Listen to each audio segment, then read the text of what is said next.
Layar monitor di hadapanku memancarkan cahaya dingin, menerangi apartemenku yang temaram di jantung kota New York. Di luar, kerlap-kerlip lampu Manhattan menjanjikan mimpi tanpa batas. Tapi di dalam sini, aku hanya melihat sebuah penjara. Di layar itu, terpampang ratusan foto wanita Indonesia. Wajah mereka tersenyum. Mata mereka berbinar. Tapi kepalaku ditutupi oleh selembar kain yang mereka sebut hijab. Aku menggeser mouse, mengamati setiap lipatan kain. Setiap warna yang mereka pilih.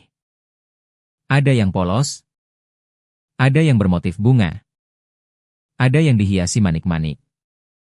Semuanya tampak berusaha keras untuk menunjukkan identitas. Tapi bagiku, semua usaha itu sia-sia. Sebuah sangkar, sebagus apapun hiasannya, tetaplah sebuah sangkar. Mereka bilang ini pilihan. Aku bilang ini ilusi kebebasan yang paling tragis. Di duniaku, fashion adalah suara, pemberontakan, pernyataan siapa dirimu tanpa perlu bicara. Tapi yang kulihat di sini adalah keheningan. Sebuah keheningan yang dipaksakan. Dibalut kain sutra dan katun.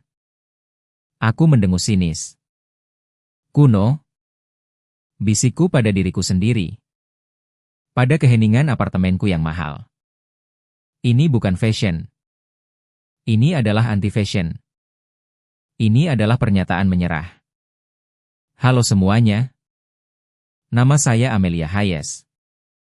Dan barusan, kalian baru saja mendengar pemikiran arogan dari diriku di masa lalu.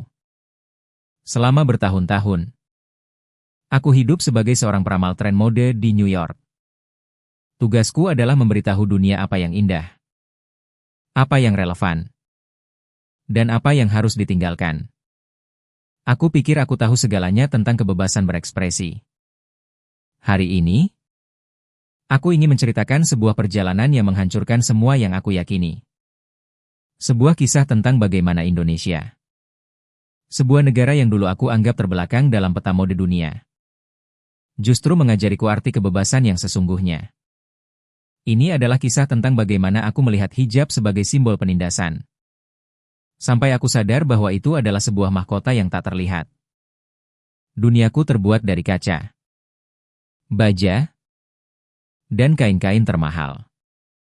Pagi hariku dimulai dengan secangkir espresso hitam pekat dan puluhan email dari desainer di Paris, Milan, dan Tokyo. Siang hariku dihabiskan di kantor berdinding kaca dengan pemandangan Central Park. Menganalisis data. Memprediksi warna apa yang akan mendominasi musim semi tahun depan. Atau siluet seperti apa yang akan digilai para selebriti. Malamku adalah tentang pesta peluncuran, peragaan busana, dan berbasa-basi dengan orang-orang yang senyumnya sama mahalnya dengan tas yang mereka jinjing. Aku mencintai duniaku. Atau setidaknya, aku meyakinkan diriku bahwa aku mencintainya.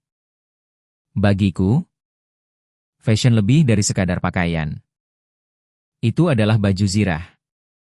Itu adalah kanvas. Di New York, kau dinilai dari penampilanmu dalam 3 detik pertama. Sepatu yang kau kenakan menceritakan status ekonomimu. Potongan gaunmu menunjukkan seberapa berani dirimu. Caramu memadukan warna adalah cerminan dari jiwamu. Aku percaya pada kekuatan untuk menunjukkan kulit. Untuk menantang norma dengan belahan dada yang rendah atau rok yang super pendek. Itu adalah kebebasan. Itu adalah kekuatan wanita. Maka, bisa kalian bayangkan betapa aku meremehkan apa yang disebut modest fashion atau busana sopan. Bagiku, itu adalah sebuah oksimoron.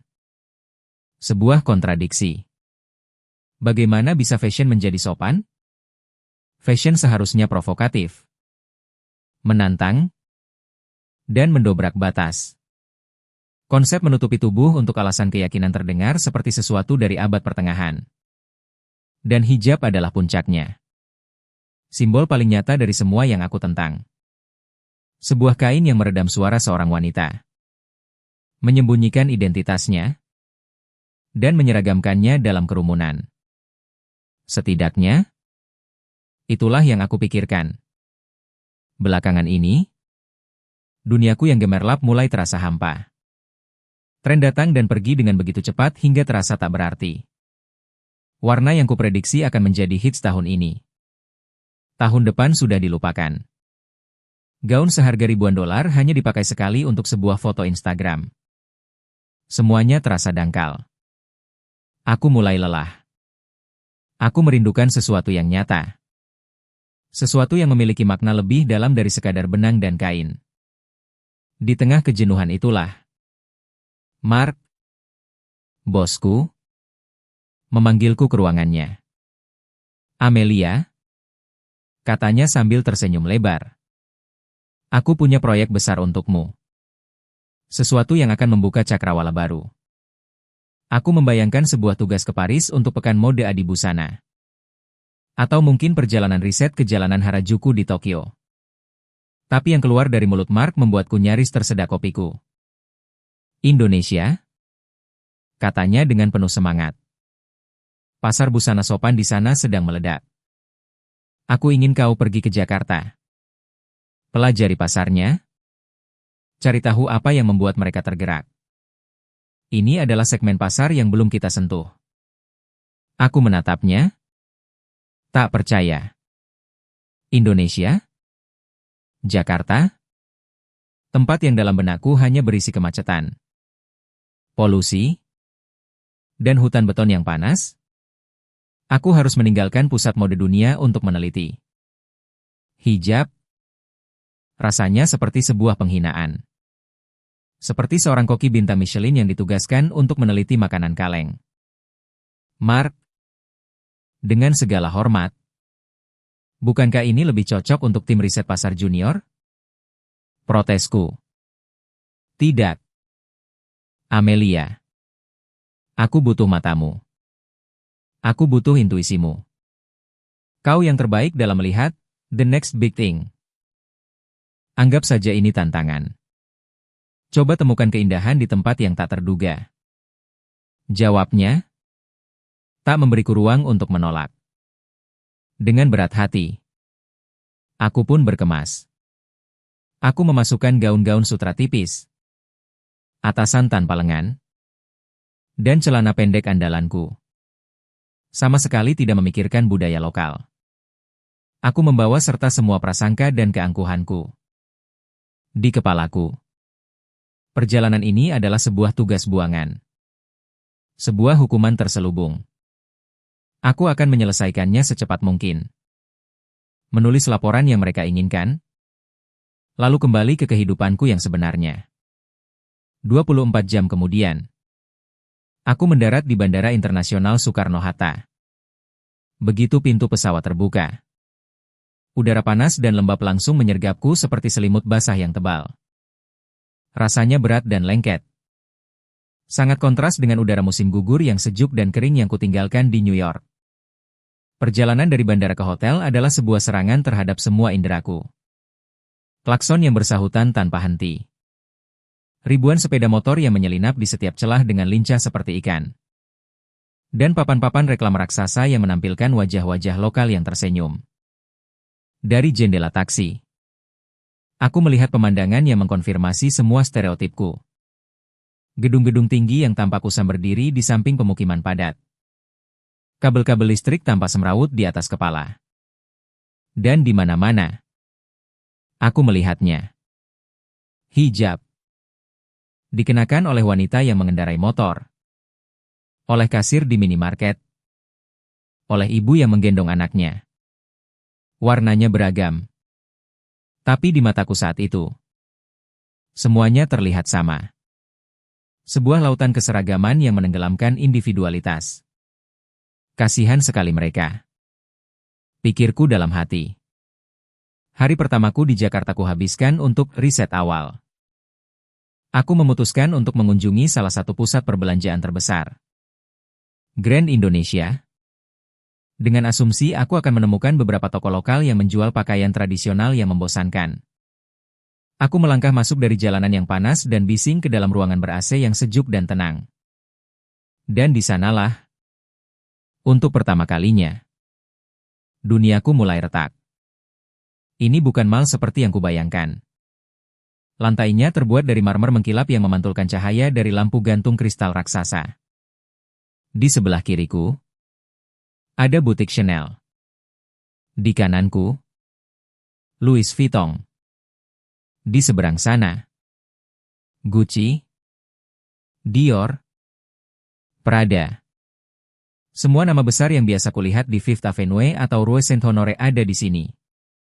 Berkilauan dan megah. Aku tertegun. Ini adalah kemewahan tingkat dunia. Tersembunyi di tengah kota yang kukira kacau balau. Tapi bukan itu yang paling mengejutkanku. Yang membuatku benar-benar berhenti melangkah adalah para pengunjungnya. Sekelompok wanita muda berjalan melewatiku. Tertawa riang. Mereka semua mengenakan hijab. Tapi cara mereka mengenakannya berbeda. Seorang wanita memadukan hijab satin berwarna zamrud dengan setelan blazer putih yang dipotong sempurna dan sepatu hak tinggi dari Jimmy Choo. Temannya mengenakan hijab katun berwarna pastel yang dililit longgar. Dipadukan dengan gaun maxi dari desainer ternama dan tas tangan dari Fendi. Mereka tidak terlihat tertindas. Mereka tidak terlihat kuno. Mereka terlihat chic. Sangat chic. Aku berjalan linglung. Seperti berada dalam mimpi. Aku melihat wanita berhijab mencoba perhiasan di Cartier. Aku melihat yang lain memilih sepatu di Christian Louboutin. Mereka adalah konsumen barang mewah yang percaya diri dan berpengetahuan luas. Mereka berbicara tentang koleksi terbaru seolah-olah mereka baru saja kembali dari Paris Fashion Week. Kemudian, aku menemukan sebuah area yang didedikasikan untuk desainer Indonesia. Aku masuk ke salah satu butik dengan ragu.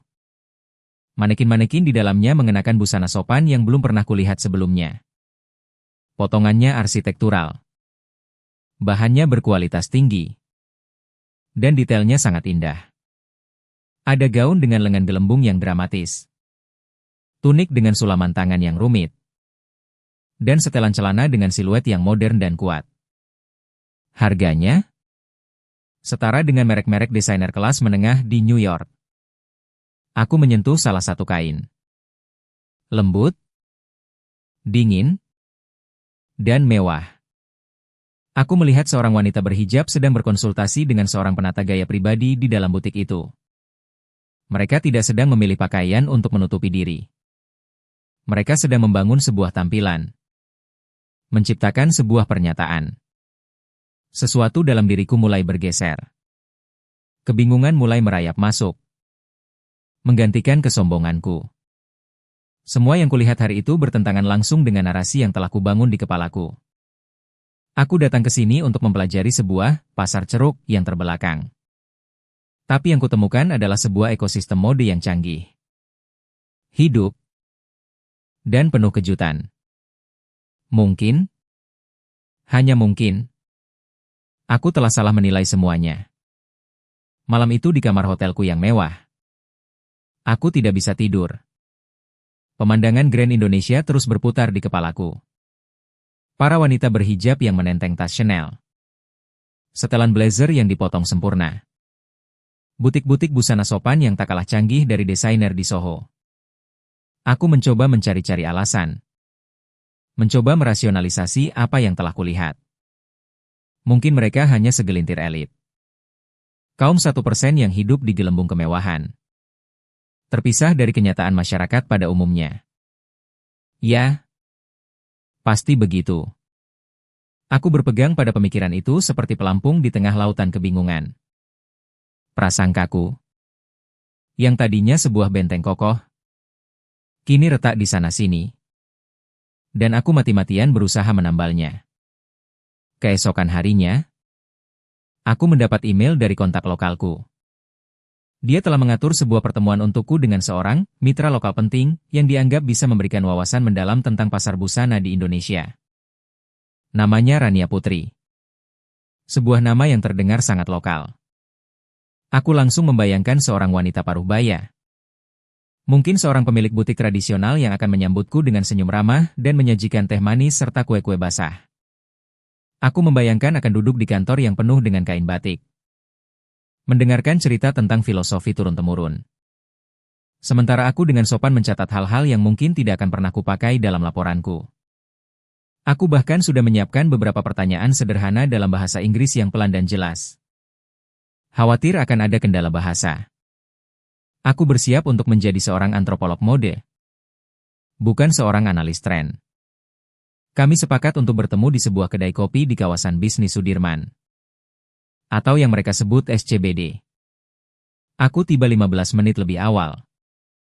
Ingin mengamati suasana. Sekali lagi, Jakarta mengejutkanku. Kedai kopi itu bukanlah warung sederhana seperti yang ada di benakku. Tempat itu adalah sebuah karya desain interior.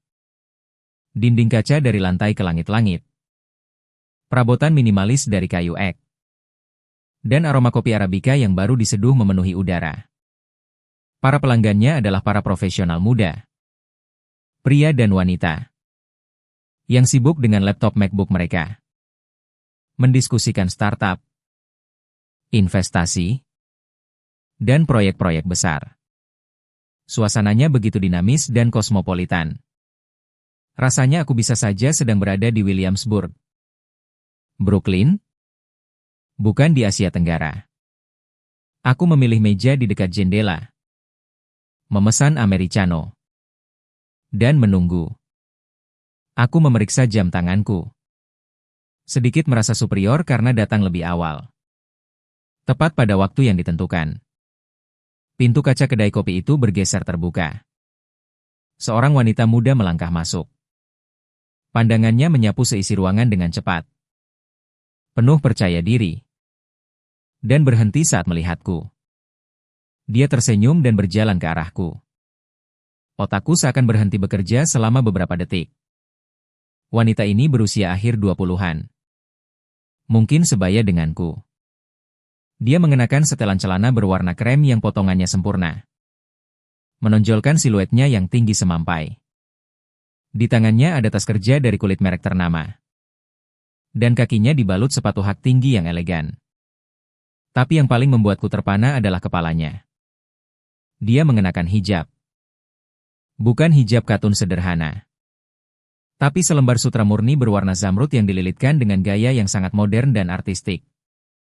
Membingkai wajahnya yang bermakeup tipis namun sempurna. Tidak ada satu helai rambut pun yang keluar dari tempatnya. Dia adalah perpaduan sempurna antara kekuatan korporat dan keanggunan yang bersahaja. Dia seharusnya tidak ada.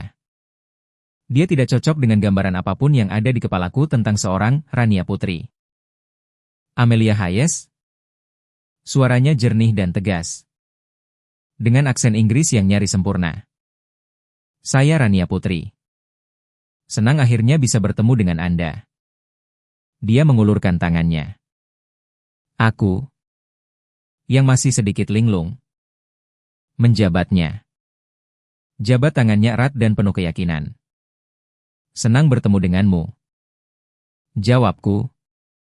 Suaraku terdengar lebih lemah dari yang kuinginkan. Maaf jika lalu lintas membuat Anda menunggu. Katanya sambil duduk di hadapanku. Baru saja selesai rapat dengan beberapa investor dari Singapura. Investor dari Singapura. Dia mengatakannya dengan begitu santai. Seolah-olah itu adalah hal yang biasa terjadi setiap hari. Aku hanya bisa mengangguk. Pelayan datang. Dan Rania memesan cold brew. Less ice, tanpa melihat menu. Dia tahu apa yang dia mau. Jadi, Rania memulai. Menatapku langsung dengan matanya yang tajam dan cerdas. Tim Anda di New York mengatakan Anda sedang meneliti lanskap, modest fashion, di sini. Sebuah istilah yang menarik. Menurut saya. Sedikit membatasi. Mungkin, kami lebih suka menyebutnya sebagai bagian integral dari ekosistem mode kontemporer. Aku tergagap. Aku datang dengan persiapan untuk menyederhanakan penjelasanku. Tapi dia justru membuka percakapan dengan analisis kritis terhadap terminologi yang digunakan oleh industriku sendiri. Ya, Tentu, jawabku. Berusaha mengumpulkan kembali kepercayaan diriku. Saya ingin memahami perilaku konsumen. Apa yang mendorong keputusan pembelian? Dan bagaimana tren global diadaptasi di sini? Rania tersenyum tipis. Seolah senyum yang menunjukkan dia tahu lebih banyak dari yang dia katakan. Perilaku konsumen kami kompleks. Amelia. Anda tidak bisa hanya melihatnya dari lensa demografi atau agama. Anda harus memahami psikografinya. Wanita Indonesia modern tidak memilih pakaian hanya untuk menutupi tubuh. Mereka memilih untuk mengekspresikan ambisi, kecerdasan, dan posisi mereka di dunia. Hijab yang saya kenakan hari ini, saya memilih warna zamrud karena ini adalah warna pertumbuhan dan kemakmuran. Saya akan memimpin presentasi penting sore ini. Kain sutranya menunjukkan bahwa saya menghargai kualitas. Cara lilitannya yang bersih dan tegas mengatakan bahwa saya efisien dan fokus pada detail. Aku menatapnya, benar-benar terpesona. Dia baru saja menguraikan pilihan busananya dengan tingkat analisis yang sama seperti yang kulakukan untuk sebuah peragaan busana di Paris. Bahkan lebih dalam. Analisisku didasarkan pada estetika dan tren. Analisisnya didasarkan pada niat dan identitas. Selama 1 jam berikutnya, dia yang lebih banyak bicara. Dan aku, sang ahli dari New York, hanya bisa mendengarkan. Dia berbicara tentang bagaimana teknologi digital telah merevolusi cara desainer lokal menjangkau pasar global. Dia membahas data tentang daya beli generasi milenial Muslim yang terus meningkat. Dia bahkan mengutip laporan dari McKinsey dan Boston Consulting Group yang belum pernah kubaca. Dia bukan sekadar pemilik butik. Dia adalah seorang visioner. Seorang pengusaha wanita yang tajam. Masalahnya, banyak merek barat membuat kesalahan saat mencoba masuk ke pasar ini. Lanjutnya, sambil menyeruput kopinya, mereka hanya mengambil desain lama mereka. Membuatnya lebih longgar. Lengannya lebih panjang. Lalu menyebutnya, koleksi Ramadan. Itu sebuah penghinaan. Itu menunjukkan mereka tidak memahami kami. Mereka melihat kami sebagai sebuah pasar yang harus ditaklukkan. Bukan sebagai mitra dialog dalam percakapan mode global. Setiap kalimatnya seperti sebuah tamparan halus bagi keangkuhanku. Itulah persisnya cara pandang perusahaanku. Cara pandangku. Saat pertemuan akan berakhir, aku merasa kecil. Aku datang ke sini untuk mempelajari dia. Tapi aku merasa dialah yang telah membedah dan menganalisis diriku. Semua prasangka dan asumsi bodohku terasa telanjang di hadapannya. Saat kami berdiri untuk berpamitan, Rania menatapku sejenak. Anda tahu, Amelia, membaca laporan dan data hanya akan memberi Anda sebagian kecil dari cerita. Anda harus merasakannya sendiri, katanya. Kebetulan malam ini saya akan datang ke sebuah acara. Pertemuan informal untuk para wanita pendiri startup dan pemimpin di bidang teknologi. Semuanya wanita-wanita hebat. Mungkin Anda tertarik untuk ikut? Anda bisa melihat sendiri bagaimana wanita berhijab Indonesia menghabiskan malam mereka. Tawaran itu diucapkan dengan ramah. Tetapi aku bisa merasakan ada tantangan di baliknya. Ini adalah sebuah undangan untuk masuk lebih dalam ke dunianya. Sebuah dunia yang ternyata jauh lebih kompleks dan cemerlang dari yang pernah kubayangkan. Saya akan sangat senang, jawabku. Dan untuk pertama kalinya sejak tiba di Jakarta. Aku mengatakannya dengan tulus. Rania tersenyum. Senyum yang tulus kali ini. Dia mengirimkan alamatnya melalui pesan teks. Lalu pergi, meninggalkan jejak aroma parfum yang lembut dan mahal di udara. Aku kembali duduk di kursiku. Americanoku sudah dingin. Aku menatap keluar jendela ke arah gedung-gedung pencakar langit Jakarta yang menjulang gagah. Di pantulan kaca, aku melihat wajahku sendiri. Bukan wajah seorang peramal tren yang tahu segalanya dari New York. Tapi wajah seorang murid yang baru saja menyadari bahwa dia tidak tahu apa-apa. Malam harinya, aku berdiri di depan lemari pakaianku di kamar hotel. Merasa bingung untuk pertama kalinya dalam karir profesionalku. Aku, Amelia Hayes, yang biasanya bisa memilih pakaian untuk acara apapun dengan mata tertutup, kini benar-benar kehilangan arah. Apa yang harus kukenakan ke sebuah acara networking para wanita pemimpin startup di Jakarta? Gaun hitam kecil andalanku terasa terlalu terbuka. Setelan celana yang kubawa terasa terlalu kaku dan formal ala barat. Aku merasa seperti akan menghadapi ujian yang tidak kuketahui materinya. Akhirnya, aku memilih pilihan paling aman, blus sutra berwarna gading yang sopan. Celana panjang hitam berpotongan lurus. Dan sepasang sepatu hak rendah. Sederhana, nyaris membosankan. Untuk pertama kalinya, aku merasa pakaianku tidak memberiku kekuatan. Malah membuatku terlihat ragu-ragu. Lokasi acara tersebut adalah sebuah galeri seni kontemporer di daerah Kemang.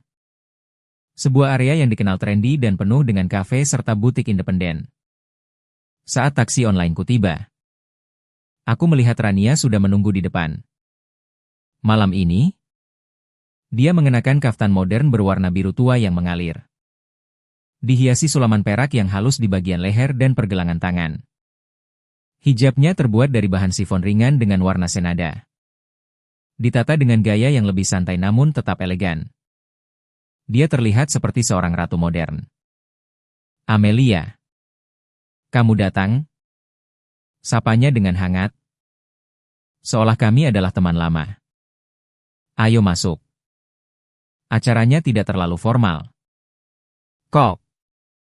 Hanya kumpul-kumpul dan bertukar pikiran. Saat aku melangkah masuk, gelombang kejutan lain menghantamku. Aku mengharapkan suasana yang tenang dan sopan. Mungkin beberapa kelompok kecil wanita yang berbicara dengan suara pelan sambil menikmati minuman non-alkohol.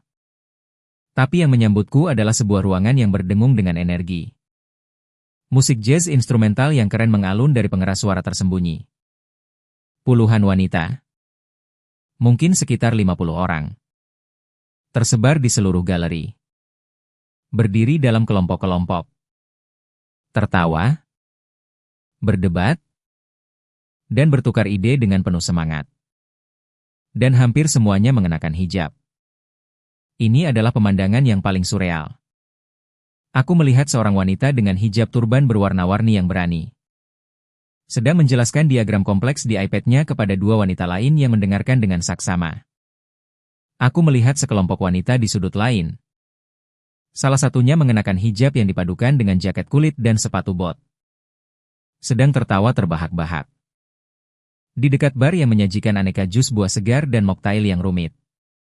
Seorang wanita berhijab dengan gaun plisket metalik sedang melakukan presentasi singkat menggunakan proyektor mini. Menampilkan proyeksi data di dinding putih galeri. Tidak ada yang membicarakan resep masakan atau mengeluhkan anak-anak mereka. Percakapan yang kudengar saat aku berjalan melewati mereka adalah tentang putaran pendanaan seri B. Strategi pemasaran digital untuk menembus pasar Asia Tenggara. Penerapan AI dalam industri kreatif. Dan proyek keberlanjutan sosial di pedesaan Jawa Barat. Rania sepertinya merasakan keterkejutanku. Dia tersenyum. Selamat datang di lingkaranku. Bisiknya. Izinkan aku memperkenalkanmu pada beberapa orang. Dia membawaku ke sebuah kelompok kecil. Teman-teman, kenalkan ini Amelia dari New York. Dia sedang melakukan riset tentang industri mode di sini. 3 wanita berpaling ke arahku dan tersenyum ramah. Halo. Amelia. Saya Anissa. Kata wanita yang mengenakan hijab turban berwarna-warni tadi. Senang bertemu denganmu. Rania sudah banyak cerita. Ternyata dia adalah seorang arsitek pemenang penghargaan yang perusahaannya sedang merancang beberapa gedung pencakar langit paling ikonik di Jakarta. Saya Diandra. Kata wanita berjaket kulit.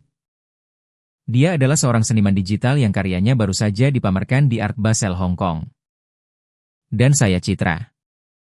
Kata wanita ketiga. Yang penampilannya paling sederhana namun memancarkan aura kebijaksanaan. Dia adalah pendiri sebuah yayasan sosial yang memberdayakan ribuan pengrajin wanita di seluruh Nusantara. Mereka menyambutku dengan hangat, mengajukan pertanyaan-pertanyaan cerdas tentang pekerjaanku, tentang tren di New York, dan tentang pandanganku terhadap pasar global. Tidak ada sedikit pun rasa rendah diri. Mereka berbicara sebagai sesama profesional, sebagai rekan yang setara. Aku, yang terbiasa menjadi orang paling berpengetahuan di ruangan manapun tentang mode, mendapati diriku lebih banyak belajar daripada berbagi. Anissa, sang arsitek, berbicara tentang bagaimana dia memasukkan filosofi desain vernakular Indonesia ke dalam bangunan supermodern. Dia menyebut hijabnya sebagai helm arsitektural pribadi yang membantunya fokus saat berada di lokasi proyek yang bising. Diandra, sang seniman, menjelaskan bagaimana dia menggunakan warna-warna cerah pada hijabnya sebagai bagian dari palet seninya. Sebuah kanvas bergerak yang mencerminkan suasana hatinya hari itu. Aku merasa semakin kecil. Semua wanita ini memancarkan kepercayaan diri dan kecerdasan yang luar biasa. Hijab yang mereka kenakan sama sekali tidak membuat mereka terlihat seragam. Sebaliknya, itu seolah menjadi titik awal. Sebuah kanvas dasar yang kemudian mereka lukis dengan kepribadian mereka yang unik melalui pilihan warna, gaya lilitan, dan padu padan dengan pakaian mereka. Itu bukan batasan.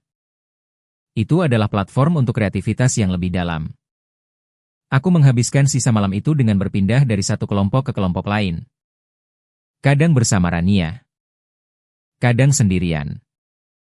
Aku bertemu dengan seorang ahli biokimia, seorang sutradara film, seorang pengacara hak asasi manusia, dan seorang chef yang restorannya baru saja masuk dalam daftar 50 restoran terbaik Asia. Mereka semua muda, sukses, berpengaruh, dan berhijab.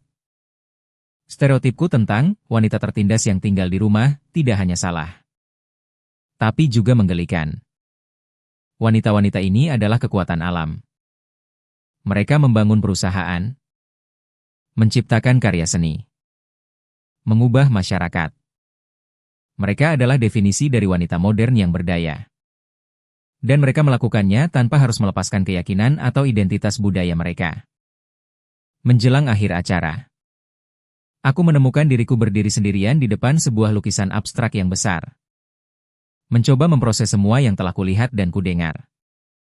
Pikiranku kacau. Aku merasa seperti seseorang yang sepanjang hidupnya hanya melihat dunia dalam warna hitam dan putih.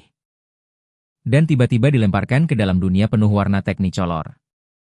Rania mendekatiku dengan 2 gelas jus di tangannya. Dia menyerahkan satu padaku. "Bagaimana perasaanmu?" tanyanya lembut. Matanya menatapku dengan penuh pengertian. Aku menggelengkan kepala. Tidak tahu harus mulai dari mana. Aku tidak tahu harus berkata apa. Aku mengaku dengan jujur. Semua ini sangat berbeda dari yang kubayangkan. Apa yang kamu bayangkan, Amelia? Aku menarik napas dalam-dalam, memutuskan untuk jujur sepenuhnya. Aku membayangkan wanita-wanita yang hidupnya dibatasi, yang pilihannya ditentukan oleh orang lain. Aku melihat hijab sebagai simbol dari semua itu. Simbol dari suara yang dibungkam. Rania mengangguk pelan, tidak menghakimi. Banyak orang dari luar melihatnya seperti itu. Media barat seringkali melukiskan kami dengan kuas yang sangat lebar dan sangat sederhana. Mereka tidak tertarik pada nuansa. Dia berhenti sejenak, lalu menatapku dengan tatapan yang terasa menembus langsung ke dalam jiwaku. Tapi apakah kamu pernah berpikir, mungkin saja kebebasan memiliki bentuk yang berbeda bagi orang yang berbeda? Pertanyaan itu menggantung di udara di antara kami. Lebih kuat dari musik jazz. Lebih berdengung dari percakapan di sekitar kami. Kebebasan memiliki bentuk yang berbeda. Kalimat itu terus terngiang di kepalaku. Di New York, aku memperjuangkan kebebasan untuk menunjukkan tubuhku. Para wanita ini, Mereka tampaknya telah menemukan kebebasan dari keharusan untuk menunjukkan tubuh mereka. Siapakah aku untuk mengatakan bahwa definisiku tentang kebebasan lebih unggul dari definisi mereka? Siapakah aku? Yang datang dari budaya yang terobsesi dengan penampilan luar. Untuk menghakimi budaya yang tampaknya lebih menghargai apa yang ada di dalam? Malam itu, untuk pertama kalinya, aku tidak melihat kain. Aku mulai melihat wanita-wanita di baliknya. Dan mereka bersinar lebih terang dari semua lampu di Manhattan.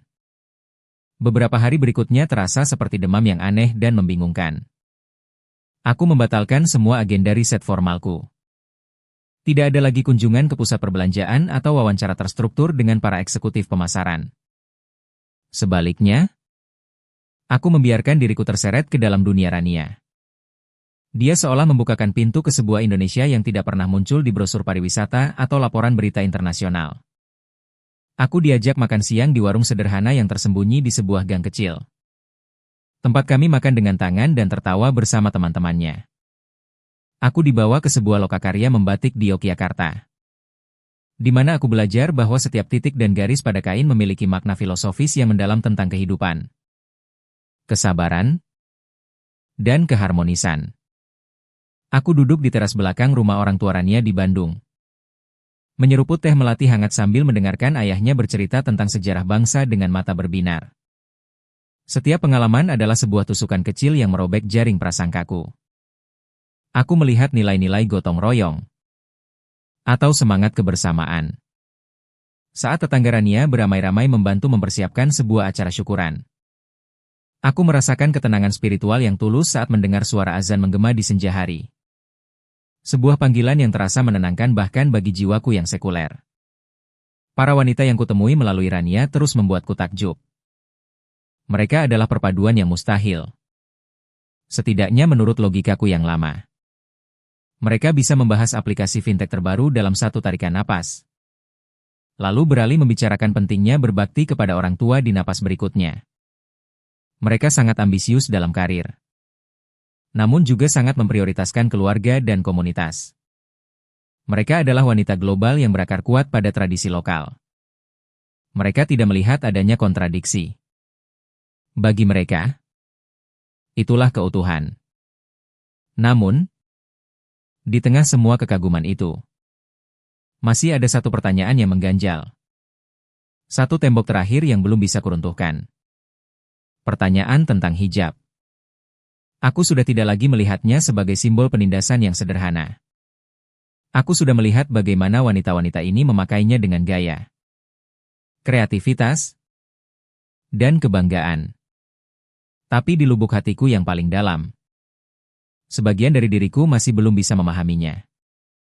Bagian diriku yang lahir dari budaya feminisme gelombang ketiga di Barat masih melihatnya sebagai sebuah batasan. Sebuah pilihan untuk menyembunyikan salah satu aset kewanitaan yang paling kuat, kecantikan fisik dan daya tarik. Aku belum berani menanyakannya langsung pada Rania. Aku takut pertanyaanku akan terdengar menghakimi. Dan aku tidak ingin merusak hubungan yang baru terjalin ini. Kesempatan itu datang tanpa kuduga. Suatu sore, Rania mengajakku minum kopi di tempat favoritnya. Sebuah kafe kecil yang nyaman dengan pemandangan taman tropis yang rimbun. Hanya kami berdua. Suasananya tenang dan santai. Kami berbicara tentang banyak hal pekerjaanku. Keluargaku di New York. Mimpi-mimpinya untuk perusahaannya. Aku merasa cukup nyaman untuk akhirnya menyuarakan pertanyaan yang telah membebani pikiranku. Aku mengambil napas dalam-dalam. Rania? Kataku. Mencoba memilih kata-kataku dengan hati-hati. Bolehkah aku menanyakan sesuatu yang mungkin sedikit pribadi? Dan tolong, ketahuilah kalau aku bertanya karena benar-benar ingin mengerti. Bukan untuk menghakimi. Rania menatapku dari balik cangkir cappuccino-nya. Matanya yang hangat seolah berkata, tanyakan saja. Aku sudah bertemu denganmu dan teman-temanmu. Aku memulai. Kalian adalah wanita-wanita paling cerdas, kuat, dan modern yang pernah kutemui. Kalian membangun perusahaan, memimpin tim, Mengubah dunia. Itulah sebabnya. Aku masih kesulitan memahami. Hijab. Aku berhenti sejenak.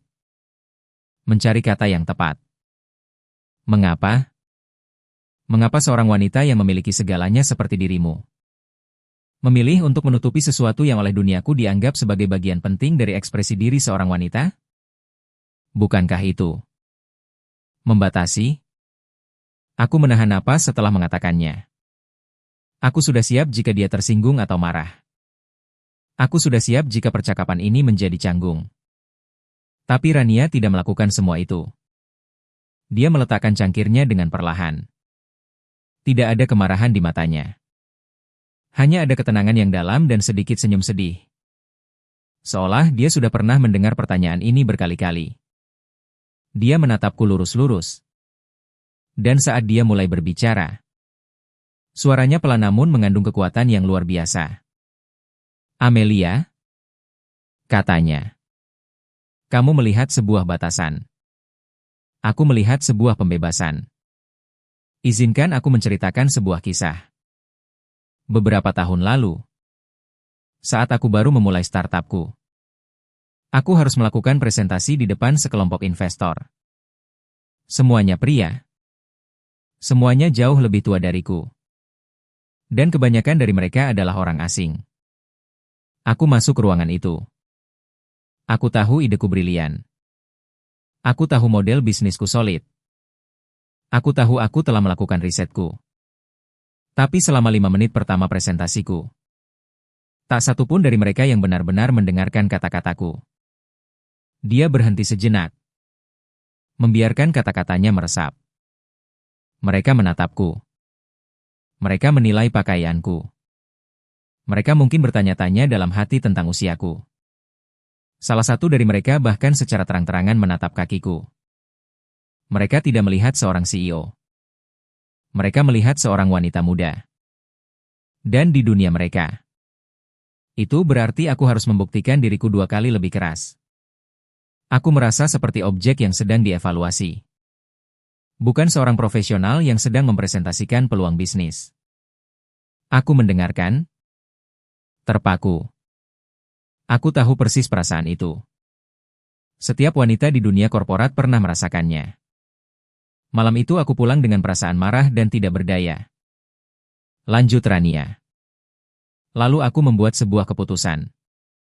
Pertemuan berikutnya, aku memutuskan untuk mengenakan hijab.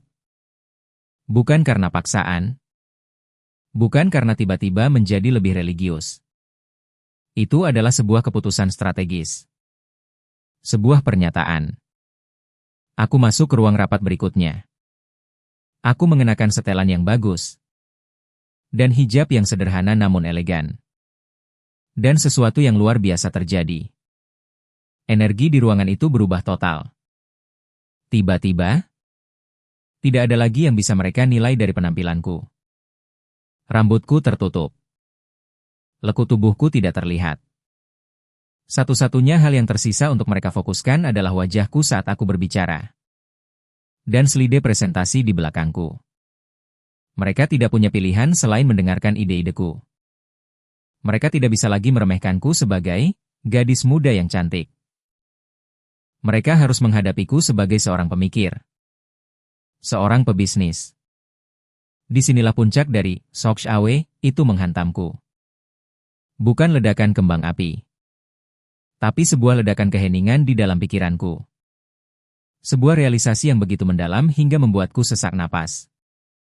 Rania mencondongkan tubuhnya sedikit. Di duniamu, Amelia, kamu diajarkan bahwa kebebasan adalah hak untuk menunjukkan tubuhmu. Dan aku menghormati itu. Tapi di duniaku, aku menemukan sebuah kebebasan yang berbeda. Kebebasan dari keharusan untuk dinilai berdasarkan tubuhku. Hijab ini bukan untuk menyembunyikan diriku. Justru sebaliknya.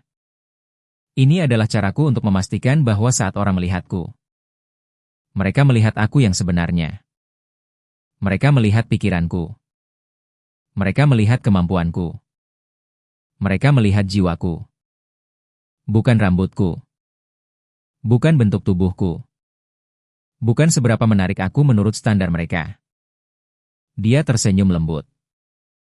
Kamu pikir ini adalah sangkar yang menahanku. Tapi bagiku, ini adalah perisai yang melindungiku dari kedangkalan dunia. Ini adalah filter yang memaksa orang untuk berinteraksi dengan esensiku. Kamu pikir kebebasan adalah tentang dilihat. Aku menemukan bahwa kebebasan sejati adalah saat kamu bisa mengendalikan bagaimana kamu ingin dilihat. Dan aku memilih untuk dilihat karena otakku. Bukan karena penampilanku. Kata-katanya menghantamku seperti gelombang pasang. Aku salah. Aku bukan hanya salah. Aku telah menjadi buta. Arogan. Dangkal. Aku telah menghabiskan seluruh hidupku di industri yang mengagungkan permukaan. Yang menciptakan standar kecantikan yang mustahil. Yang mengajarkan wanita bahwa nilai mereka terkait erat dengan penampilan fisik mereka. Aku adalah seorang pendeta tinggi di gereja penampilan. Dan selama ini, aku mengira aku sedang memperjuangkan kebebasan. Padahal aku hanya memperdagangkan satu jenis sangkar dengan jenis sangkar lainnya. Sangkar yang terbuat dari tren. Ukuran 0. Dan ketakutan akan penuaan. Rania dan teman-temannya. Mereka telah menemukan jalan keluar. Mereka telah melakukan hack terhadap sistem. Mereka telah menemukan cara untuk mengatakan kepada dunia. Lihat aku. Tapi lihatlah bagian yang paling penting dariku terlebih dahulu. Itu bukan penindasan. Itu adalah sebuah tindakan pemberontakan yang paling cerdas dan paling radikal yang pernah kusaksikan. Rasa malu yang panas menjalari wajahku. Malu karena kesombonganku. Malu karena penilaian cepatku. Malu karena kedangkalanku. Aku melihat ke bawah. Ke blusutra dan celana panjangku yang aman. Pakaianku tidak mengatakan apa-apa tentang diriku. Kecuali bahwa aku berusaha untuk menyesuaikan diri. Sementara hijab Rania. Hijabnya adalah sebuah manifesto. Sebuah deklarasi kemerdekaan yang kuat. Aku mengangkat kepalaku. Dan mataku terasa panas oleh air mata yang hampir tumpah. Rania? Bisikku? Suaraku pecah. Aku rasa. Aku baru saja mengerti. Momen di kafe itu mengubah segalanya. Rasanya seperti sebuah lensa yang selama ini buram di depan mataku tiba-tiba menjadi jernih. Dunia yang kulihat tidak lagi sama. Kata-kata Rania bukan sekadar penjelasan. Itu adalah sebuah pembongkaran total terhadap seluruh sistem nilai yang telah kubangun seumur hidupku. Sangkar. Dia telah menggunakan kata itu. Sangkar. Sama seperti yang kugumamkan dengan sinis di apartemenku di New York. Tapi kami berbicara tentang dua sangkar yang sama sekali berbeda. Aku melihat sangkar yang terbuat dari kain. Sementara aku hidup di dalam sangkar tak terlihat yang terbuat dari ekspektasi. Objektifikasi. Dan perlombaan tanpa akhir untuk mendapatkan validasi eksternal. Siapa yang sebenarnya lebih bebas? Aku. Yang menghabiskan ribuan dolar dan berjam-jam setiap minggu untuk memastikan penampilanku sesuai dengan standar industri yang kejam? Atau Rania, yang telah membebaskan dirinya dari beban itu untuk fokus pada hal-hal yang benar-benar penting? Aku tidak lagi bisa memandang hijab dengan cara yang sama. Saat aku berjalan di jalanan Jakarta sekarang, aku tidak lagi melihat lautan keseragaman. Aku melihat sebuah kode rahasia. Aku melihat wanita-wanita yang berjalan dengan kepala tegak. Membawa perisai tak terlihat mereka dengan bangga. Aku mulai memperhatikan detail-detail kecil yang sebelumnya kuabaikan. Cara seorang mahasiswi melilitkan hijabnya dengan gaya kasual yang menunjukkan kepribadiannya yang santai. Atau cara seorang ibu rumah tangga memilih warna-warna cerah yang memancarkan kegembiraan. Masing-masing adalah sebuah pilihan sadar. Sebuah pernyataan halus yang hanya bisa dibaca oleh mereka yang mau melihat lebih dalam. Aku merasa seperti seorang penipu. Laporan yang seharusnya kutulis untuk Mark terasa seperti sebuah kebohongan besar. Bagaimana aku bisa menganalisis pasar busana sopan ketika aku baru saja menyadari bahwa aku tidak tahu apa-apa tentang filosofi di baliknya? Bagaimana aku bisa berbicara tentang tren warna dan potongan populer ketika inti dari semua ini jauh lebih dalam dari sekadar estetika? Ini bukan tentang menjual lebih banyak pakaian. Ini tentang memahami sebuah revolusi sunyi dalam cara wanita mendefinisikan kekuatan mereka. Aku berada di persimpangan jalan. Aku bisa saja pulang ke New York, menulis laporan yang dangkal sesuai keinginan perusahaan, mendapatkan promosiku, dan mencoba melupakan semua yang telah kupelajari. Aku bisa kembali ke sangkar emasku yang nyaman. Atau, aku bisa melakukan sesuatu yang lebih sulit.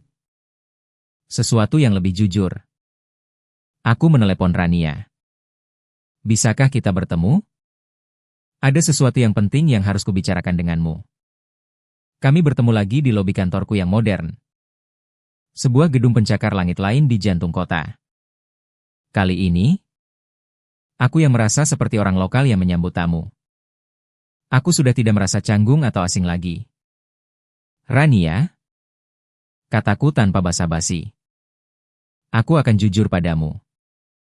Aku datang ke sini dengan misi untuk memanfaatkan pasar kalian. Perusahaanku melihat jutaan wanita muslim sebagai target demografis. Sebuah tambang emas yang belum dieksploitasi. Mereka mengirimku, sang ahli, untuk mencari tahu cara menjual produk kami kepada kalian. Rania mendengarkan dengan sabar. Ekspresinya tidak berubah. Tapi aku tidak bisa melakukannya. Lanjutku. Suaraku bergetar karena emosi. Aku tidak bisa kembali dan menulis laporan tentang cara terbaik untuk mengkomersialkan sesuatu yang begitu mendalam. Rasanya salah. Rasanya seperti sebuah pengkhianatan terhadap semua yang telah kau ajarkan padaku. Aku berhenti sejenak. Mengumpulkan keberanianku. Jadi, aku punya ide lain. Sebuah ide gila. Mungkin. Tapi aku ingin menawarkannya padamu terlebih dahulu. Aku mengeluarkan laptopku dan membuka sebuah presentasi singkat yang telah kukerjakan semalaman. Ini bukan lagi tentang busana sopan. Ini tentang busana berkesadaran. Bukan tentang menjual pakaian kepada wanita Indonesia. Tapi tentang menceritakan kisah wanita Indonesia kepada dunia. Melalui pakaian. Di layar, aku menampilkan slide-slide yang berisi foto-foto Anissa sang arsitek, Diandra sang seniman, Citra sang aktivis sosial, dan tentu saja, Rania. Di samping foto mereka, ada kutipan-kutipan dari percakapan kami. Bayangkan sebuah kolaborasi. Kataku dengan penuh semangat. Ide-ide mengalir deras. Bukan antara perusahaanku dengan desainer lokal. Tapi sebuah platform global yang kita bangun bersama. Sebuah platform yang menyoroti desainer, pengrajin, dan pemikir di balik busana berkesadaran. Kita tidak menjual gaun atau hijab. Kita menjual cerita. Kita menjual filosofi. Kita menunjukkan kepada dunia bahwa menutupi tubuh bisa menjadi bentuk pemberdayaan yang radikal. Kita mengubah narasi. Aku menatap Rania. Jantungku berdebar kencang. Ini adalah pertaruhan besar. Aku mempertaruhkan karirku, reputasiku, semua yang telah kubangun di New York. Untuk sebuah ide yang lahir dari pencerahan mendadak di sebuah negara yang baru kukenal selama beberapa minggu. Rania menatap layar laptopku untuk waktu yang lama. Keheningan terasa begitu pekat. Aku mulai berpikir aku telah melakukan kesalahan besar. Mungkin aku terdengar naif. Seorang wanita barat yang tiba-tiba merasa tercerahkan dan ingin menyelamatkan dunia. Akhirnya, dia mengangkat kepalanya. Matanya berkaca-kaca. Dan dia tersenyum. Bukan senyum sopan atau senyum bisnis. Itu adalah senyum yang paling tulus dan cemerlang yang pernah kulihat darinya. Amelia, katanya pelan. Aku sudah menunggu seseorang dari duniamu untuk mengatakan hal ini sepanjang hidupku. Pada saat itu, aku tahu aku telah membuat keputusan yang tepat. Beban berat di pundakku terasa terangkat. Untuk pertama kalinya, aku tidak merasa seperti seorang pengamat luar. Aku merasa seperti bagian dari sesuatu yang lebih besar. Malam itu, aku melakukan dua hal. Pertama, aku menulis email pengunduran diriku kepada Mark. Aku menjelaskan dengan singkat bahwa aku tidak bisa melanjutkan proyek tersebut sesuai arahan awal dan aku telah memutuskan untuk menempuh jalan yang berbeda. Aku tahu itu akan membakar jembatan di belakangku. Tapi aku tidak peduli. Jembatan itu menuju ke tempat yang tidak lagi ingin kutuju. Hal kedua yang kulakukan adalah membuka koporku. Aku melihat gaun-gaun tipis dan atasan tanpa lengan yang kubawa dari New York. Mereka tampak seperti relik dari kehidupan lain. Milik orang lain. Tanpa berpikir dua kali, aku memasukkan semuanya ke dalam kantong untuk disumbangkan. Lalu, aku melakukan sesuatu yang bahkan beberapa minggu lalu akan kuanggap tidak masuk akal. Aku membuka laptopku dan mulai mencari tutorial online tentang cara mengenakan hijab. Aku mengambil salah satu pashmina sutra yang kubeli di sebuah pasar seni. Kain yang tadinya hanya kuanggap sebagai souvenir. Tanganku gemetar saat aku mencoba meniru gerakan-gerakan di video. Lilitan pertamaku berantakan. Yang kedua terlalu ketat. Tapi aku tidak menyerah. Aku tidak melakukannya karena alasan agama. Aku juga tidak mencoba untuk menjadi orang lain. Aku melakukannya sebagai sebuah tanda. Sebuah tanda penghormatan terhadap pelajaran yang telah kudapatkan. Sebuah eksperimen pribadi untuk merasakan sendiri perisai itu. Aku berdiri di depan cermin besar di kamar hotelku. Di sana, menatap balik diriku, adalah seorang wanita yang belum sepenuhnya kukenali.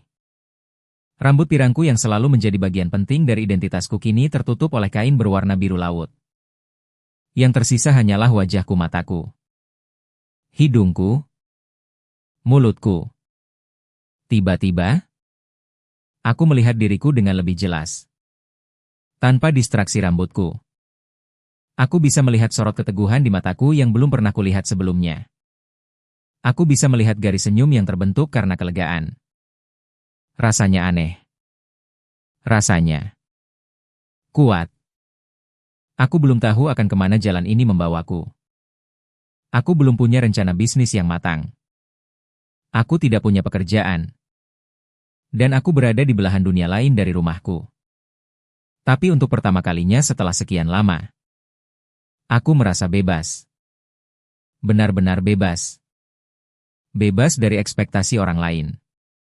Bebas dari definisiku yang sempit tentang kecantikan dan kekuatan. Bebas untuk memulai sesuatu yang baru. Sesuatu yang nyata. Sesuatu yang berarti. Indonesia tidak hanya mengubah pandanganku. Indonesia telah memberiku kesempatan untuk menemukan kembali diriku sendiri. Perubahan dalam diriku bukanlah sesuatu yang instan seperti membalik saklar. Itu lebih seperti matahari terbit yang perlahan cahaya yang merayap sedikit demi sedikit. Mengusir bayang-bayang panjang kebodohanku. Hingga akhirnya seluruh lanskap batinku tercerahkan. Mengundurkan diri dari pekerjaanku adalah langkah pertama yang menakutkan. Seperti melompat dari tebing tanpa tahu seberapa dalam air di bawahnya. Tapi anehnya, setelah email itu terkirim, yang kurasakan bukanlah kepanikan, melainkan kelegaan yang luar biasa. Seolah-olah aku baru saja melepaskan jubah berat yang telah kupakai selama bertahun-tahun tanpa kusadari. Proyek yang kuusulkan kepada Rania yang kami beri nama Nusantara Narrative mulai terbentuk. Ini bukan lagi sekadar ide di laptopku. Ini menjadi misi kami bersama. Rania, dengan jaringan dan pemahaman bisnisnya yang tajam, menangani aspek operasional dan kemitraan di Indonesia. Aku, dengan latar belakangku di media mode global, fokus pada penceritaan dan strategi komunikasi internasional. Kantor kami adalah meja-meja di berbagai kedai kopi di Jakarta. Dan rapat dewan direksi kami adalah percakapan larut malam di teras rumahnya. Ditemani secangkir teh jahe dan suara jangkrik. Aku pindah dari hotel bintang 5 yang steril ke sebuah pavilion kecil yang nyaman di area yang lebih tenang di Jakarta Selatan. Tempat itu memiliki taman kecil di belakang, di mana aku bisa mendengar suara azan dari masjid terdekat 5 kali sehari. Awalnya, suara itu terasa asing. Tapi lama-kelamaan menjadi bagian dari ritme hariku, sebuah pengingat yang menenangkan untuk berhenti sejenak. Bernapas, dan merenung. Aku mulai benar-benar hidup. Bukan hanya berkunjung. Aku belajar beberapa frasa dasar dalam bahasa Indonesia. Cukup untuk membeli mangga di pasar tradisional dan menawar harga dengan penjual yang ramah. Aku menjadi terbiasa dengan kemacetan Jakarta. Melihatnya bukan lagi sebagai sumber frustrasi, tetapi sebagai waktu tambahan untuk mendengarkan podcast atau sekadar mengamati kehidupan kota yang dinamis dari jendela taksi. Aku jatuh cinta pada rasa pedas sambal, pada manisnya es cendol di hari yang panas, dan pada kerumitan rasa dalam semangkuk rendang. Tapi perubahan yang paling mendalam terjadi di dalam diriku. Aku berhenti terobsesi dengan penampilanku. Pagi hariku tidak lagi dimulai dengan kepanikan memilih baju apa yang akan membuatku terlihat paling berkuasa atau modis. Aku mulai membangun lemari pakaian yang terdiri dari karya-karya desainer lokal yang kutemui melalui proyek kami. Setiap potong pakaian memiliki cerita Tony Katun yang dilukis tangan oleh seorang pengrajin wanita di Pekalongan. Atau celana palazzo yang dibuat dari tenun Sumba. Pakaianku bukan lagi baju zirah untuk bersaing, melainkan sebuah album kenangan yang bisa kupakai. Dan hijab. Aku terus memakainya, meski tidak setiap hari. Bagiku, itu menjadi sebuah latihan dalam kesadaran. Mengenakannya memaksaku untuk lebih sadar akan cara aku membawa diri. Cara aku berbicara. Itu adalah pengingat harian akan pelajaran yang kudapatkan dari Rania, bahwa nilai sejatiku tidak terletak pada penampilanku. Di New York, aku merasa perlu berteriak untuk didengar. Di sini, aku belajar kekuatan dari keheningan yang percaya diri. Nusantara Narative berkembang lebih cepat dari yang kami bayangkan. Kisah kami tentang seorang eksekutif mode New York yang tercerahkan menarik perhatian media internasional. Tapi kami dengan cepat mengalihkan sorotan dari diriku ke para wanita yang menjadi inspirasi kami. Kami meluncurkan sebuah platform online yang indah. Menampilkan profil mendalam dari para arsitek, ilmuwan, seniman, dan pengusaha wanita Indonesia. Kami tidak hanya menunjukkan pakaian mereka. Kami menceritakan kisah di balik pilihan busana mereka. Menghubungkannya dengan pekerjaan, ambisi, dan nilai-nilai mereka. Salah satu momen paling membanggakan adalah saat kami mengadakan pameran pertama kami di Jakarta. Bukan peragaan busana, tapi sebuah instalasi seni interaktif. Kami menampilkan busana dari 12 desainer Indonesia yang berbeda. Di samping setiap busana, alih-alih manekin, kami memasang layar besar yang memutar video wawancara dengan seorang wanita inspiratif yang mengenakan busana tersebut. Pengunjung tidak hanya melihat gaun. Mereka mendengar suara seorang ahli biokimia yang menjelaskan bagaimana dia memilih warna hijabnya agar sesuai dengan warna mikroba yang sedang ditelitinya. Atau seorang pengacara HAM yang bercerita bagaimana dia mengenakan batik dengan motif parang, simbol kekuatan, dan pantang menyerah saat membela kasus di pengadilan. Acara itu sukses besar. Para pengunjung menangis. Mereka tidak hanya melihat mode. Mereka merasakan kekuatan dan kecerdasan para wanita Indonesia. Kami membuktikan bahwa fashion bisa menjadi lebih dari sekadar komersialisme. Itu bisa menjadi jembatan budaya. Sebuah medium untuk empati dan pemahaman. Di tengah kesibukan itu, aku sesekali masih merindukan New York. Aku merindukan teman-temanku. Hiruk-pikuk jalanan yang kukenal. Dan bahkan udara musim gugurnya yang tajam. Tapi setiap kali kerinduan itu muncul, aku hanya perlu berjalan keluar dari pavilionku dan melihat senyum tulus dari tetanggaku. Atau mencium aroma sate yang sedang dibakar di pinggir jalan. Dan aku tahu bahwa aku berada di tempat yang tepat. Aku telah menukar kehidupan yang terlihat bagus di permukaan dengan kehidupan yang terasa benar di dalam jiwa.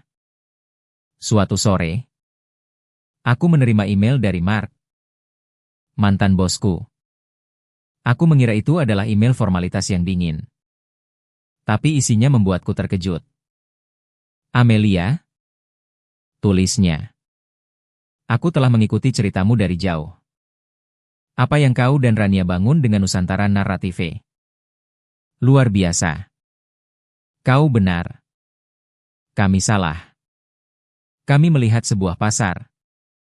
Sementara kau melihat sebuah pergerakan. Kau tidak hanya menemukan the next big thing. Kau telah membantu menciptakannya. Kami di sini, di New York, sedang belajar darimu. Aku membaca email itu berulang kali. Validasi yang dulu sangat kuinginkan dari dunia lamaku kini datang dengan sendirinya.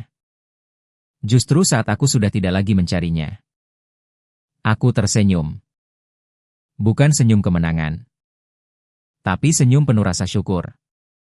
Aku telah datang ke Indonesia untuk mencari tren. Tapi aku justru menemukan kebenaran.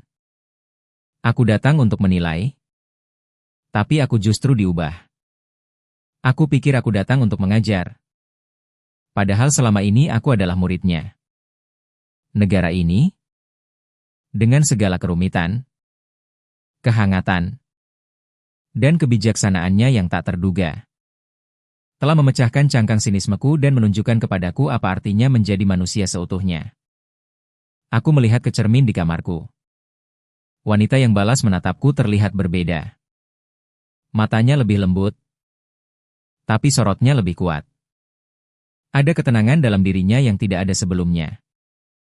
Dia tidak lagi mencari pengakuan dari dunia luar. Karena dia telah menemukan nilai di dalam dirinya sendiri.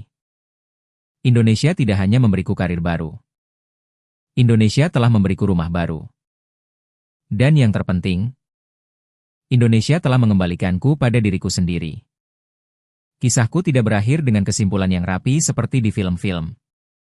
Perjalanan Nusantara Narative masih panjang. Penuh tantangan dan kemenangan kecil setiap harinya. Terkadang aku masih merasa seperti orang luar. Masih kesulitan memahami beberapa nuansa budaya yang rumit. Tapi perbedaan utamanya adalah, sekarang aku mendekati ketidaktahuanku bukan dengan arogansi, melainkan dengan rasa ingin tahu dan kerendahan hati. Aku telah belajar bahwa kebijaksanaan terbesar seringkali dimulai dengan mengakui betapa sedikitnya yang kita ketahui.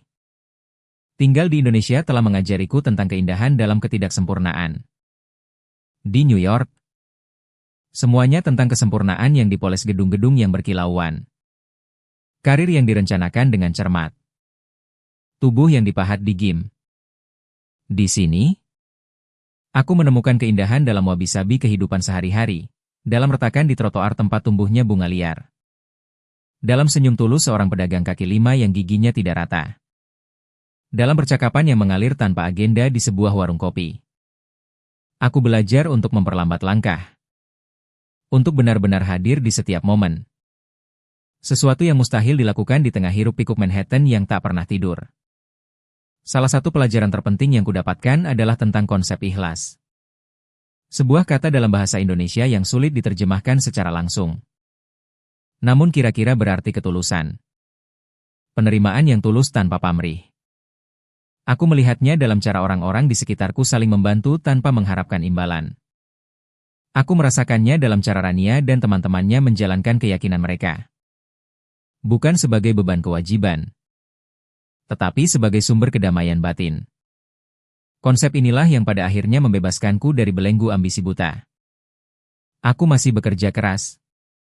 Tapi tujuanku bukan lagi untuk membuktikan sesuatu kepada dunia. Melainkan untuk memberikan kontribusi tulus pada sesuatu yang kupercayai. Beberapa bulan yang lalu, Rania dan aku diundang untuk berbicara di sebuah konferensi mode bergengsi. Bukan di Jakarta, tapi di New York. Ironisnya, aku kembali ke kota yang telah kutinggalkan. Bukan sebagai peramal tren yang sinis, tapi sebagai seorang pencerita budaya. Saat aku berdiri di atas panggung, di bawah sorotan lampu yang menyilaukan, aku melihat wajah-wajah yang kukenal di antara penonton mantan kolega. Editor majalah, desainer ternama. Mereka adalah orang-orang yang dulu pendapatnya sangat berarti bagiku. Tapi saat aku menatap mereka, aku tidak merasakan apa-apa selain ketenangan. Aku tidak berbicara tentang data pasar atau analisis tren. Sebaliknya, Aku menceritakan kisahku. Aku menceritakan tentang Amelia yang arogan yang mendarat di Jakarta. Penuh dengan prasangka. Aku berbicara tentang keterkejutanku di Grand Indonesia. Tentang pertemuanku yang mengubah hidup dengan Rania. Dan tentang malam pencerahan di kafe itu. Aku menceritakan tentang para wanita luar biasa yang telah kutemui, para CEO, seniman, dan ilmuwan yang telah mendefinisikan ulang arti kekuatan dan kebebasan untukku. Saat aku berbicara, aku mengenakan sebuah blus yang terbuat dari kain batik tulis Cirebon dengan motif mega mendung. Di kepalaku, aku mengenakan hijab sutra sederhana berwarna nila. Aku tahu apa yang mungkin dipikirkan oleh sebagian orang di ruangan itu. Tapi untuk pertama kalinya, aku tidak peduli.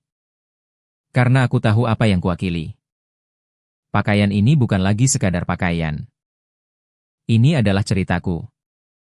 Ini adalah manifesto pribadiku. Aku mengakhiri pidatoku dengan foto Rania di layar besar di belakangku. Dulu aku percaya bahwa fashion adalah tentang kebebasan untuk menunjukkan siapa dirimu. Kataku. Suaraku bergema di auditorium yang hening. Tapi Indonesia dan wanita-wanita luar biasanya telah mengajariku pelajaran yang lebih dalam. Terkadang, kebebasan sejati bukanlah tentang apa yang kamu tunjukkan kepada dunia, melainkan tentang apa yang kamu pilih untuk simpan untuk dirimu sendiri. Kebebasan adalah hak untuk mendefinisikan nilaimu sendiri. Jauh dari tatapan yang menghakimi. Aku datang ke Indonesia mencari tren mode. Tapi aku justru menemukan masa depan dari feminisme. Hening sejenak. Lalu, tepuk tangan membahana. Bukan tepuk tangan sopan yang biasa kudengar di acara-acara seperti ini. Ini adalah tepuk tangan yang tulus, bergemuruh, dan penuh emosi. Saat aku turun dari panggung, aku tahu bahwa kami telah berhasil. Kami telah menanam benih pemahaman baru di jantung industri yang paling terobsesi dengan penampilan. Sekarang, saat aku melihat kembali perjalanan ini, aku menyadari betapa salahnya aku di awal. Aku datang ke Indonesia dengan pandangan meremehkan. Melihatnya sebagai negara dunia ketiga yang kacau dan terbelakang. Aku membawa semua arogansi dan kebodohan dari duniaku yang sempit. Mengira aku lebih tahu. Mengira aku lebih modern. Lebih bebas. Aku benar-benar salah. Aku datang mencari kelemahan dan justru menemukan kekuatan yang tak tertandingi. Aku mencari penindasan dan menemukan bentuk kebebasan yang paling murni. Aku mencari keterbelakangan dan menemukan inovasi yang didorong oleh kearifan lokal yang mendalam. Indonesia, dalam segala kemegahannya, telah menjadi guruku yang paling hebat. Negara ini, melalui orang-orangnya, budayanya, dan semangatnya yang tak terpatahkan, telah memegang cermin di hadapanku dan memaksaku untuk menghadapi kedangkalanku sendiri. Negara ini bukanlah surga yang sempurna. Tidak ada negara yang seperti itu. Tapi Indonesia memiliki sesuatu yang tidak dimiliki oleh banyak negara maju, jiwa. Sebuah jiwa yang hangat, tangguh, dan sangat manusiawi. Sebuah kemampuan luar biasa untuk menyeimbangkan modernitas dengan tradisi. Ambisi dengan spiritualitas, dan individualitas dengan komunitas. Ini adalah sebuah mahakarya budaya. Sebuah contoh bagi dunia tentang bagaimana hidup dengan harmonis di tengah keragaman. Aku berhutang budi pada Indonesia. Negara ini tidak hanya memberiku tujuan baru, tapi juga menyelamatkan jiwaku dari sinisme yang menggerogotinya. Aku mungkin lahir di Amerika, tapi aku merasa dilahirkan kembali di sini. Di tanah yang subur dan penuh berkah ini. Kisahku hanyalah satu dari jutaan kisah transformasi yang terjadi di negeri ini setiap hari. Aku tahu banyak dari kalian mungkin memiliki prasangka sendiri, baik tentang Indonesia maupun tentang hal-hal lain dalam hidup. Pesanku sederhana, beranilah untuk meruntuhkan tembok prasangka itu. Beranilah untuk melangkah keluar dari zona nyamanmu dan benar-benar melihat dunia dengan mata dan hati yang terbuka. Pernahkah kalian mengalami pengalaman serupa? Di mana sebuah tempat atau seseorang benar-benar mengubah cara pandang kalian? Aku akan sangat senang membaca cerita kalian di kolom komentar di bawah. Jangan lupa untuk menyukai video ini jika kalian menikmatinya. Dan berlangganan saluran ini untuk lebih banyak cerita tentang persimpangan budaya, fashion, dan penemuan diri. Terima kasih telah mendengarkan. Sampai jumpa lagi.